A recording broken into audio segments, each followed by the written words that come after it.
사상 최고치 랠리를 이어가던 시장에 브레이크가 걸렸습니다.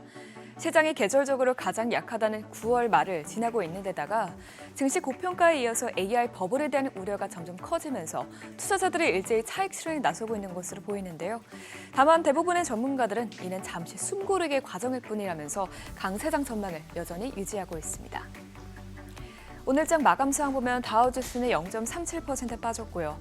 S&P 500 지수와 나스닥 지수는 각각 0.28%, 0.34% 내렸습니다. 빅테크 기업들은 이틀 연속으로 약세를 이어갔습니다. 간밤 AI 업계에 호재가 많이 나왔지만 인공지능에 대한 투자 심리가 불안정한 만큼 시장은 이를 소화해낼 여유가 없었는데요.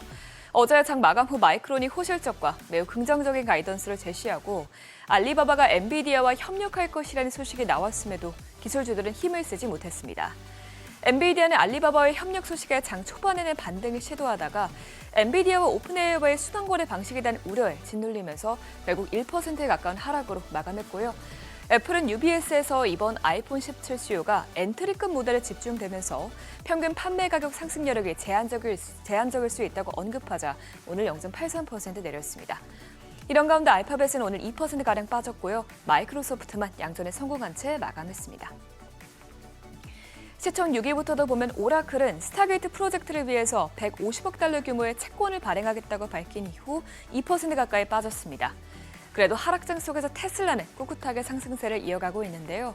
머스크 CEO가 자신의 1조 달러 보상 패키지에 대해서 공개적으로 옹호하고 나서면서 머스크가 계속 회사에 머무를 것이라는 기대감이 커지자 주가가 4%나 뛴 것으로 풀이됩니다.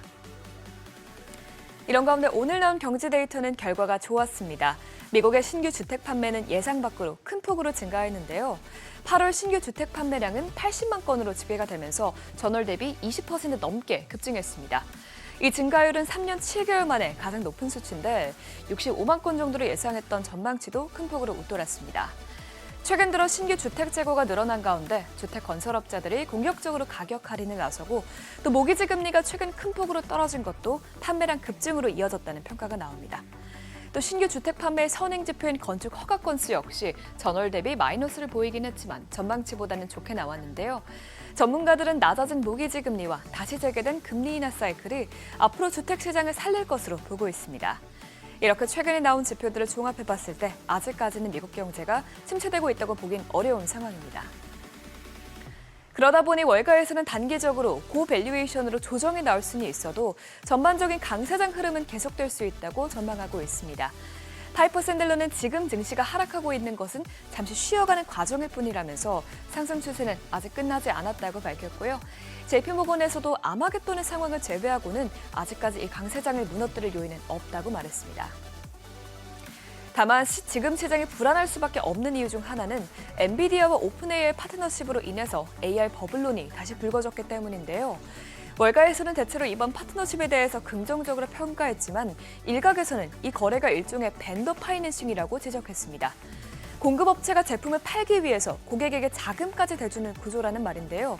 이 비스포크 인베스트먼트는 AI의 전반적인 전망에 대해서 회의적일 필요는 없지만 이번 발표는 AI 분야가 얼마나 순환적인 구조로 되어 있는지를 보여주는 불길한 신호라고 말했습니다. 그만큼 AI의 수익성이 높지 않은 상황에서 이 성장을 유지하기 위해서는 직접 자본을 대야 한다는 건데 그렇게 되면 이 생태계가 지속 가능하지 않을 수 있다는 겁니다. 물론 앞으로 AI 산업이 더욱 커질 것이라는 데는 지금 이견이 없는 상황이지만 과연 이 산업을 유지하기 위해서 필요한 막대한 자본이 높은 주가를 지금 당장 정당화시킬 수 있는지에 대한 논란은 나올 수밖에 없는 것으로 보입니다. 국채금리는 연내 추가 인하에 대한 기대감이 소폭 줄어들고 간밤 진행된 5년물 국채유찰 수요가 부진하게 나오면서 오름폭을 키워나갔습니다. 오늘 2년물 금리와 10년물 금리 모두 0.03%포인트 상승했습니다. 오늘은 위험자산과 안전자산 모두에서 차익 실현 물량이 나왔습니다. 어제 트럼프 대통령이 나토의 지속적인 무기 공급을 언급하면서 지정학적인 갈등이 커졌음에도 불구하고 금은 상승세를 멈췄는데요. 한동안 고공행진하던 금은 오늘은 1% 넘게 빠지면서 온스당 3,762달러로 내려왔습니다. 마지막으로 국제유가는 미국에서 원유 재고가 크게 감소하고 트럼프 대통령이 러시아 압박 공세를 강화하면서 원유 공급 우려가 커지자 큰 폭으로 올랐습니다.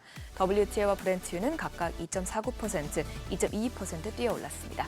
굿모닝 마켓이었습니다.